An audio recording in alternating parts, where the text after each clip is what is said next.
Thanks for tuning in to Echoes of Cheating. Give a thumbs up, subscribe, and hit the bell for more betrayal stories. Elliot Masters had always been a man of certainty. At 49, he sat at the helm of one of New York's most innovative tech companies, a testament to decades of sharp instincts and relentless ambition. His Manhattan penthouse, with its expansive views of the city skyline, was both a sanctuary and a throne. But tonight, as the glow of the Empire State Building bathed his living room in amber light, Elliot noticed something unsettling. A silence that felt heavier than usual. He sipped his whiskey, staring at his wife, Camille, who sat across from him on the velvet couch. She had always been captivating, her elegance as sharp as her wit. But lately there was something off. The stolen glances at her phone during dinner, the sudden late-night errands, and the quiet tension in her interactions with their 16-year-old son, Ryan. Elliot had dismissed these as coincidences. After all, they were a busy family, and Camille had her own consultancy to manage. But the feeling of unease clawed at him, especially as Ryan's behavior began to shift.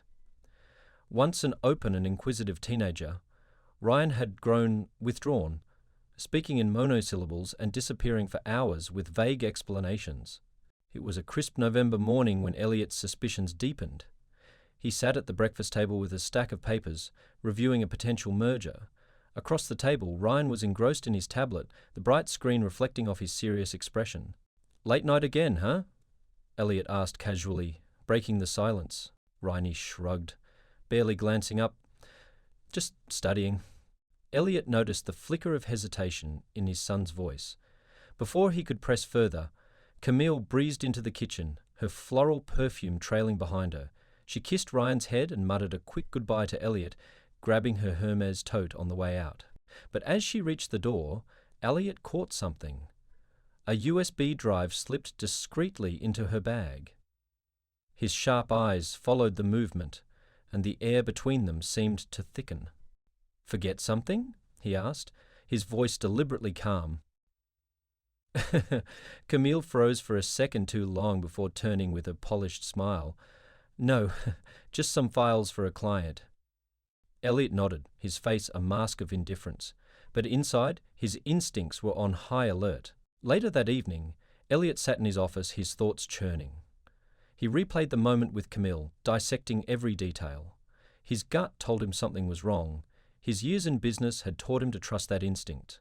His next step was clear. He called in a favor from Victor Brandt, a former colleague turned private investigator. "I need you to follow Camille," Elliot said bluntly. "Discretion is critical." Victor didn't ask questions. He never did. The cracks widened over the next few days. Elliot observed Camille's movements with more scrutiny. There were more client meetings, more unexplained absences. And Ryan? Elliot noticed the boy's new laptop, a high-end model far beyond his usual budget. When asked, Ryan muttered something vague about tutoring money. Elliot's doubts solidified into suspicion when Victor sent his first report. Camille had met a man, stylish, charismatic, and far too comfortable in her presence. The photos showed them at a cafe, leaning too close, their smiles too intimate. But what struck Elliot was the next set of images. Ryan handing over an envelope to the same man. The puzzle pieces clicked into place. Camille wasn't just hiding an affair, she was using their son. But why? And for what purpose? As Elliot stared at the photographs, a cold determination gripped him. Betrayal was a language he understood well, both in business and now, painfully, in his personal life. He wasn't going to let them destroy him. Elliot Masters spent the next several days operating as if nothing had changed. His mornings began with the same ritual: a brisk workout, a balanced breakfast, and a review of the day's schedule. To anyone observing, he was the picture of calm, but beneath his composed exterior, his mind worked relentlessly, dissecting every fragment of the mystery unraveling around him. He had given Victor additional instructions: track the man, catalogue his movements, and, most importantly, find the connection to Camille and Ryan. Victor delivered as Elliot knew he would. The man was Marcus Kane, a corporate rival with a reputation as ruthless as it was enigmatic. His company, Velocity Tech, had been circling Elliot's for months, sniffing for vulnerabilities. What was Kane doing with Camille? Worse, why was Ryan involved? One evening, Elliot arrived home earlier than usual. He made his way to his son's room, knocking softly before pushing the door open. Ryan sat at his desk, headphones on, engrossed in his laptop. On the screen was a spreadsheet, a company financial report that Elliot instantly recognized as proprietary to his firm. Ryan, Elliot said, keeping his voice neutral. The boy jumped, quickly minimizing the screen. Oh, hey, Dad. Didn't hear... Elliot smiled faintly, his years of boardroom negotiations making his expression unreadable. Working on something interesting? Just school stuff, Ryan said quickly, too quickly. Elliot leaned casually against the doorframe. Funny, that looked a lot like the quarterly expense report from Masters Innovations. Ryan's face paled. He opened his mouth to reply, but faltered, his gaze dropping to his desk. Elliot's chest tightened. This was his son, his flesh and blood, but the betrayal was written all over the boy's face. I'm giving you a chance to come clean, Elliot said, his voice firmer now. Who gave you access to those files? Ryan hesitated, his jaw tightening. I can't. I promised Mum. The air between them grew heavy. Elliot's pulse quickened. Camille was more involved than he had imagined, and Ryan was caught in the web she had spun. For a moment, anger flared, but he suppressed it. This was not the time for rage. It was the time for strategy. Ryan, if you've done something wrong, I need to know, Elliot said. I can fix this, but only if you tell me the truth. But Ryan shook his head. You wouldn't understand. Elliot left the room without another word, his chest burning with a mix of fury and heartbreak. That night, Elliot accessed the company server from his home office, searching for irregularities. It didn't take long to find them. Certain files had been accessed outside of business hours: financial forecasts, development plans, and private communications with board members. Each login was linked to Ryan's credentials. The betrayal was no longer just a suspicion, it was fact. Ryan was siphoning confidential information, and Camille was facilitating it. But for whom?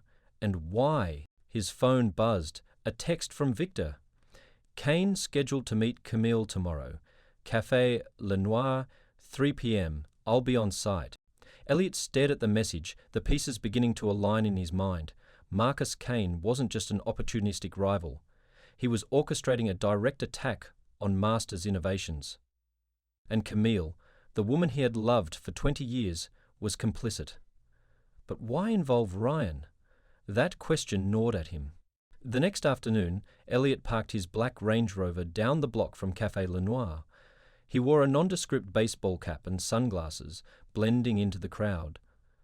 Through the cafe's large glass windows, he spotted Camille immediately. She looked radiant in a tailored black coat, her laughter ringing out as Marcus Kane leaned toward her. The scene might have appeared innocent to a stranger, but to Elliot, it was treachery in its purest form.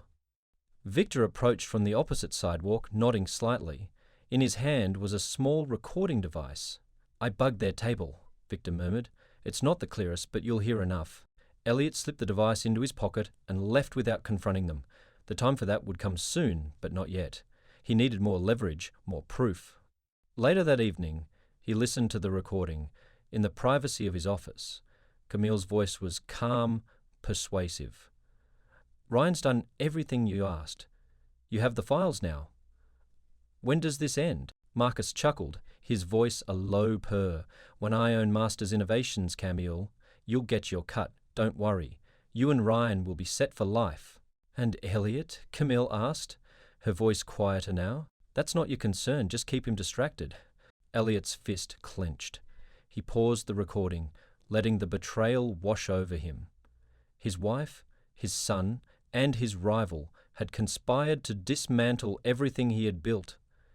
The business, the family, his life. But they had underestimated him. Camille thought she knew Elliot's strengths, but she had forgotten his greatest asset, his ability to anticipate the moves of his enemies. Elliot's resolve hardened.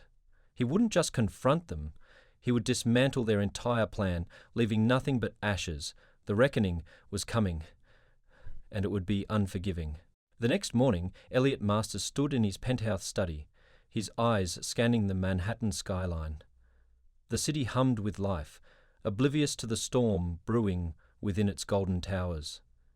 In his hand was the recording Victor had delivered, a damning testament to the conspiracy woven by Camille, Ryan, and Marcus Kane. Each word was a dagger. But Elliot wasn't one to bleed quietly. He thrived in chaos, turning challenges into opportunities. Today would be no different. The first step was to solidify his control.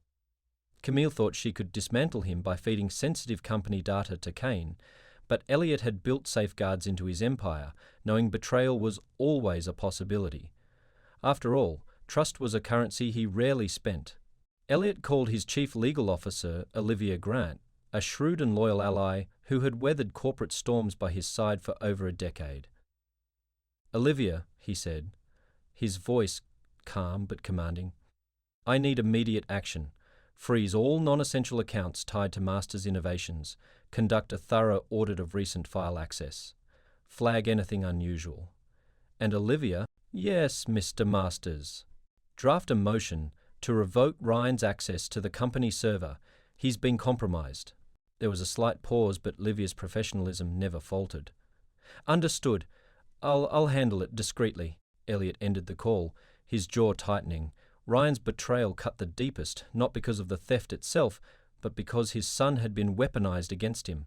For that, Marcus Kane and Camille would pay dearly.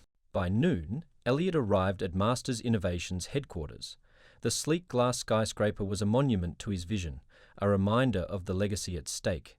He moved through the lobby with purposeful strides, ignoring the whispers of employees, sensing the tension radiating from him. Inside his private office, Elliot found Olivia waiting with a stack of documents. "You were right," she said without preamble, spreading a series of reports across his desk. "Someone's been accessing confidential files using Ryan's credentials, financial forecasts, acquisition plans, and your private board correspondence." Elliot's eyes flicked over the evidence, his suspicions crystallizing into certainty. "Do we know where the files are being sent?" No yet," Olivia admitted. "The IP addresses lead to a proxy network. Whoever's doing this knows how to cover their tracks." Elliot nodded, his mind already forming contingencies. "Have the IT team continue digging. And Olivia, one more thing. Schedule a board meeting for tomorrow. I want all executives present." She arched an eyebrow, but didn't question him. "Of course." As Olivia left, Elliot leaned back in his chair, his thoughts drifting to Camille and Ryan. He wondered how much of their betrayal had been calculated and how much had been coerced. Had Camille manipulated Ryan? Or had the boy willingly turned against his father? Either way, it didn't matter. Elliot had no intention of sparing anyone complicit in Kane's scheme. That evening, Elliot made his way to their penthouse. Dinner was a strained affair, the silence between him, Camille, and Ryan thick enough to cut with a knife. Camille played her usual role, maintaining the illusion of a doting wife, while Ryan barely touched his food, his eyes darting nervously. Finally, Elliot spoke, his tone casual but laced with steel. "I ran into Victor Brandt today. He mentioned seeing you at Café Le Noir, Camille." "Quite the coincidence." Camille froze, her fork hovering midair. "Victor? That's surprising. I didn't see him." Elliot smiled coldly, leaning forward slightly. "I suppose he wasn't there to be seen. He did mention how lively the cafe was, full of conversations, deals." Ryan glanced at his mother, confusion and fear flashing across his face. Camille recovered quickly, laughing lightly. "You're being cryptic, Elliot. It's just a cafe." "Is it?" Elliot's voice dropped, the words landing like hammer blows. "I wonder what Marcus Kane would say about that." The air shifted instantly. Camille's composure cracked, her hand tightening around her wineglass. What are you implying? Elliot's gaze bore into her, unyielding. I'm not implying anything. I'm stating a fact. I know, Camille, about Kane, about the files, and about Ryan's involvement. Ryan's chair scraped loudly as he pushed back from the table. Dad, it's not what you think. It's exactly what I think, Elliot interrupted, his voice sharp. Sit down. Ryan hesitated, then obeyed, his defiance giving way to guilt. Camille tried to regain control, her voice soft and coaxing. Elliot, you're overreacting. Whatever you think you know, I know enough, Elliot snapped, his calm facade shattering. I know you've been feeding company data to Kane. I know you've dragged Ryan into this mess, using him as your pawn. And I know you've endangered everything I've built. Camilla's face twisted, anger replacing fear. You're acting like a tyrant, Elliot. Do you even realize why this is happening? You've ignored this family for years, treating us like accessories to your empire. Don't you dare twist this into some noble rebellion, Elliot growled. This isn't about neglect. It's about greed. You saw an opportunity to destroy me and took it. Ryan's voice trembled as he spoke. Dad, I didn't mean to. Mum said it was to help us. She said... She lied to you, Elliot cut in, his voice softening just enough to sting, and you believed her. But now you'll face the consequences. He turned to Camille, his expression cold. You thought you could outmaneuver me. You thought I wouldn't see it coming. But you forgot one thing. I didn't build this company by being careless. Camille's face paled as realization dawned. What are you going to do? Elliot stood, towering over them both. You'll find out soon enough. But let me make one thing clear. This family is done. And so are you. As Elliot walked away, his pulse pounded in his ears. The betrayal had reached its crescendo, but the reckoning was only beginning. He had no intention of stopping until every traitor in his life was left with nothing but regret. Elliot Masters awoke the next morning to the sound of Manhattan stirring to life, horns blaring, construction clattering, the city humming with relentless ambition. But his mind wasn't on the bustling streets below. Today was the day he would dismantle the treachery that had festered within his home and his company. His first move was swift and surgical. He summoned Victor Brandt to his penthouse, greeting him with an uncharacteristically grim expression. Victor handed over a thick dossier. This is everything you need, he said, his voice heavy with implication. Elliot flipped through the dossier, scanning photographs of Camille meeting with Marcus Kane, screenshots of Ryan transmitting company data, and financial records that exposed payments from Velocity Tech routed through a network of shell accounts. His jaw tightened with each revelation, but his resolve solidified. Good work, Elliot said. Now we move to the next phase. Victor raised an eyebrow. Which is? Elliot's smile was thin and cold. I'm going to destroy them. Later that morning, Elliot called a surprise meeting with his board of directors. The conference room at Masters Innovations buzzed with confusion as executives filed in, murmuring about the unplanned assembly. When Elliot entered, silence fell. His commanding presence filled the room as he strode to the head of the table. Ladies and gentlemen, he began, thank you for coming on such short notice. I've uncovered a threat to this company, a coordinated effort to undermine our operations and steal proprietary data. The directors exchanged uneasy glances. Elliot continued, his tone sharpening. The culprits include individuals both inside and outside our organization. I have evidence to prove it. He tapped the stack of files Olivia had prepared, sliding them across the table. These documents detail unauthorized file access, financial discrepancies, and connections to Velocity Tech. This isn't mere espionage, it's a calculated assault on everything we've built. The room erupted in murmurs. One of the senior members, a grey-haired woman named Judith Rowe, leaned forward. Elliot, this is serious. What's your plan to address it? Elliot's gaze was steely. The plan is already in motion. As of this morning, all compromised accounts have been frozen. IT is isolating affected servers, and I've initiated a full audit of our financials. He paused, letting the weight of his words settle. And I will personally ensure that those responsible face consequences. Judith hesitated before asking, "Does this involve family?" Elia's silence spoke volumes. By midday, Camille realized something was wrong. Her corporate card was declined at her favorite boutique, followed by a frozen joint account when she tried to book a spa appointment. Panic rising, she rushed home, only to find Elliot's attorney, Olivia Grant, waiting for her in the penthouse. "What's going on?" Camille demanded, her voice trembling with indignation. Olivia stood, her demeanor professional but unyielding.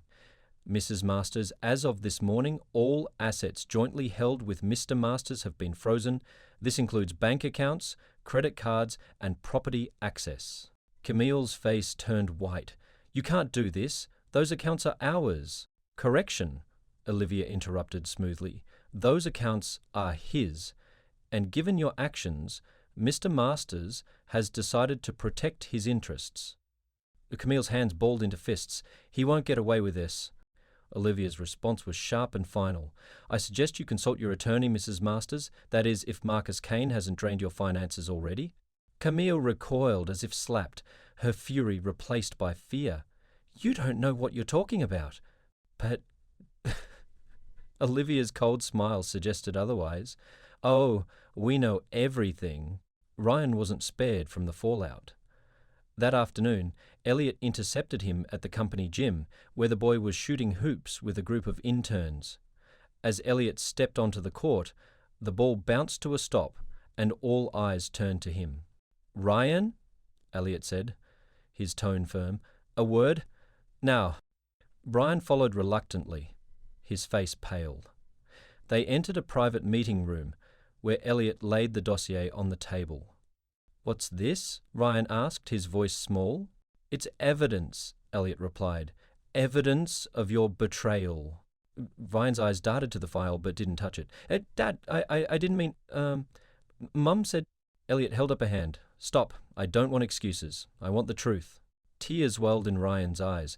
"Mum said you didn't care about us. She said Kane could give us a better life." Elliot's voice softened, though his gaze remained hard.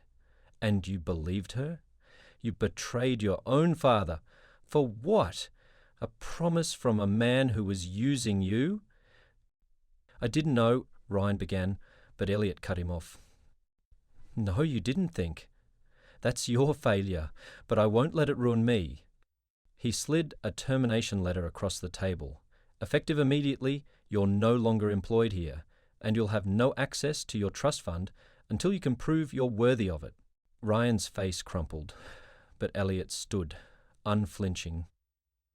"Consider this a lesson, one I hope you learn from." As the sun set, Elliot confronted Camille one final time.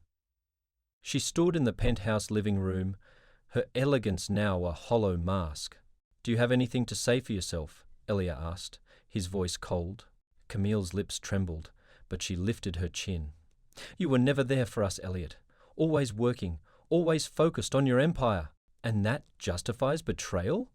Elliot shot back. "Dragging our son into your schemes? You disgust me." Camille's defiance faltered. "What happens now?" Elliot stepped closer, his voice cutting. "You lose. Everything." He handed her an envelope. Inside are divorce papers and a list of terms. "You'll leave with the clothes on your back and nothing more." Camille's facade crumbled as she realized the full extent of her downfall. "Elliot, please." "Save your pleas for someone who cares," he said, turning away. "We're done." As Camille stood frozen, Elliot left the room, his heart heavy but his resolve unshaken. He had been betrayed, but he was not broken. Now it was time to rebuild. Alone, but stronger than ever. The penthouse was eerily silent. Elliot Masters stood in his office, looking out at the city he had conquered. Behind him, the remnants of his life lay scattered. Photographs, Camille's abandoned belongings, and the echo of Ryan's tearful pleas. He had excised the betrayal from his life, like a surgeon removing a tumour. But the wound remained, raw and unrelenting. The fallout had been swift. Marcus Kane's house of cards crumbled under the weight of Elliot's retaliation. A single call to an SEC contact had initiated an investigation into Velocity Tech's operations. The web of fraud and corporate espionage Kane had built unravelled rapidly, exposing not only his theft of Masters Innovations data, but also his long history of illegal dealings. Elliot had no intention of letting Camille or Ryan walk away unscathed, but he didn't need theatrics to make his point. When Camille's lawyer tried to negotiate favourable terms for her in the divorce proceedings, Elliot presented his trump card, irrefutable proof of her complicity in the espionage. She left the meeting with none of the lavish alimony she'd hoped for, her once perfect composure shattered. Ryan, on the other hand, was a more complicated case. As much as Elliot burned with anger toward his son, he also couldn't ignore the naivety that had led Ryan astray. Camille had manipulated the boy, feeding him a steady diet of lies about Elliot's supposed indifference and Kane's promises of a better future. For now, Ryan was staying with Camille in a small apartment she'd hastily rented downtown. Elliot had severed all financial ties with his son, but left the door open, a small crack, for redemption. He had arranged for Ryan to enroll in a mentorship program for at-risk youth, hoping it might provide the structure the boy needed to rebuild his character. But Elliot made no overtures of reconciliation. He needed Ryan to understand the depth of his betrayal before any healing could begin. Actions had consequences, even for family. At Masters Innovations, the fallout was equally dramatic, but less damaging to Elliot personally.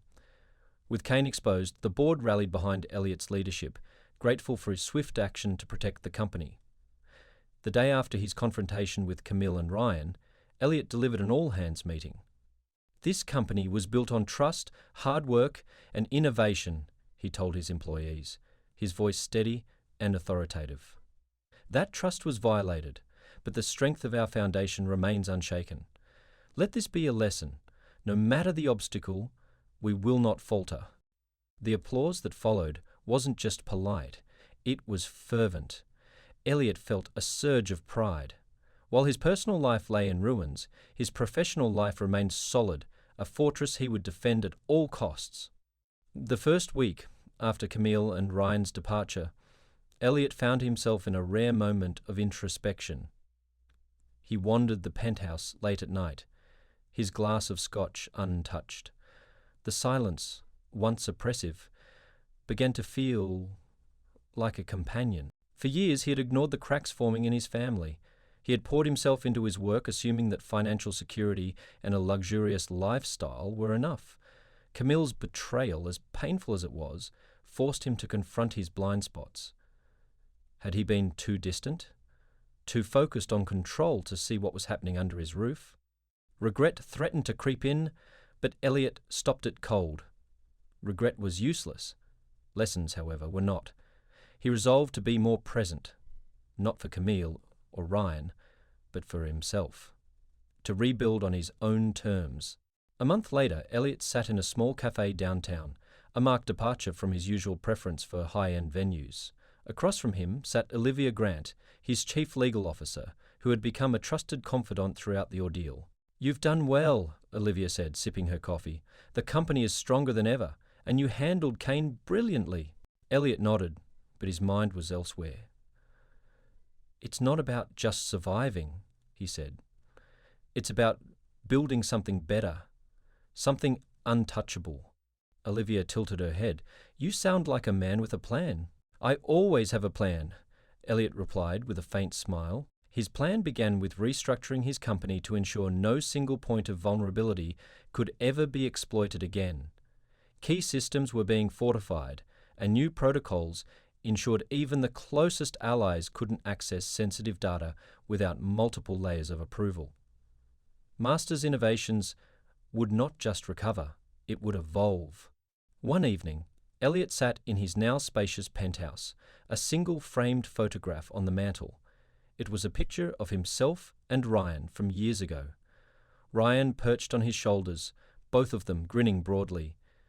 He stared at it for a long time, the weight of fatherhood settling over him in a way it hadn't before.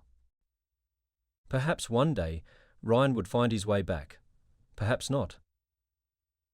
For now, Elliot would live with the choices they had both made. His phone buzzed. It was Victor. "Kane's trial is set," the investigator said. "He's finished."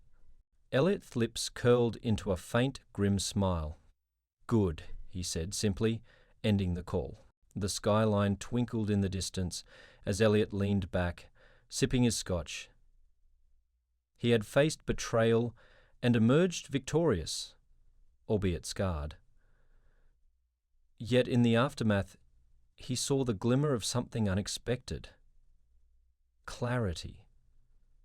With the dead weight gone, he was lighter, freer, and ready to take on the next challenge. For the first time in months, he felt something he hadn't in a long while: peace.